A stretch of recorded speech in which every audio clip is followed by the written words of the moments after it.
Alright, so we're gonna make some worm feeder tubes. Cause you got worms. Ugh. Yeah, you too.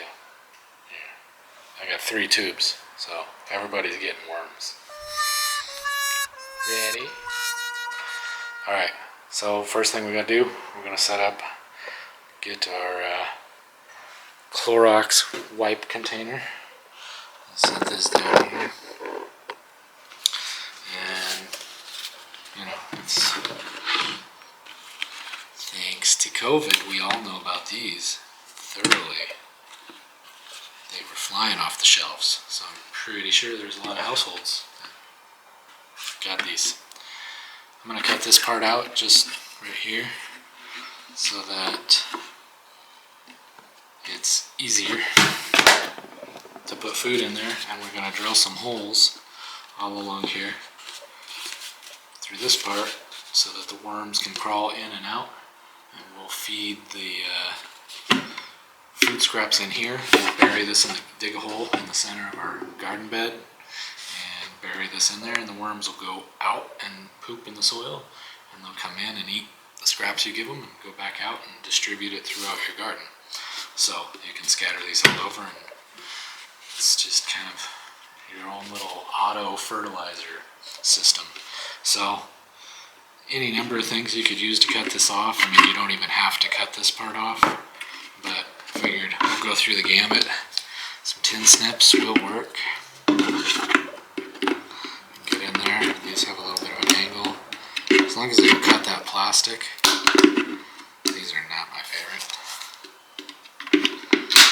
but they'll work. A little more scissor style tin snips, another option. It's kind of whatever you got laying around. These work pretty good, but just start carving pieces out.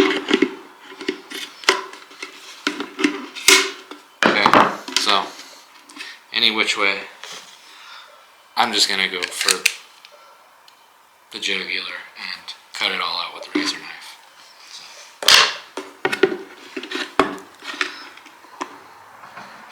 Don't cut yourself.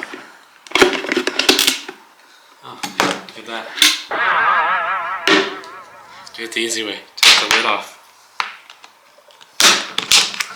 The more you know. Dun, dun, dun.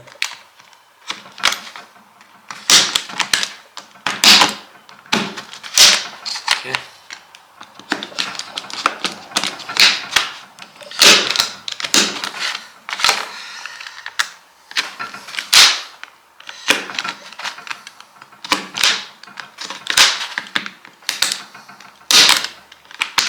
Oh, I busted. That's alright. Alright. Bigger hole. Check. Put those back on. Throw your food scraps in. There you go. If there's any sharp burrs, you might want to trim those off because you may be shoving your hand in there to stuff stuff down in there, like that one.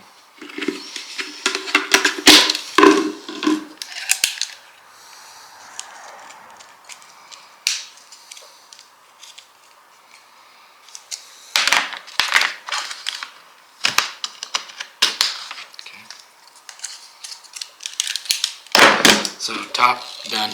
Got it. Get rid of the plastic. Now we can go over, you could use a cordless drill. I've done it that way plenty of times, but I have a drill press, so we're going to do it on the drill press, and we'll do some fancy slow-mo. So let's get after it. Alright, here we go. Let's go drill some holes.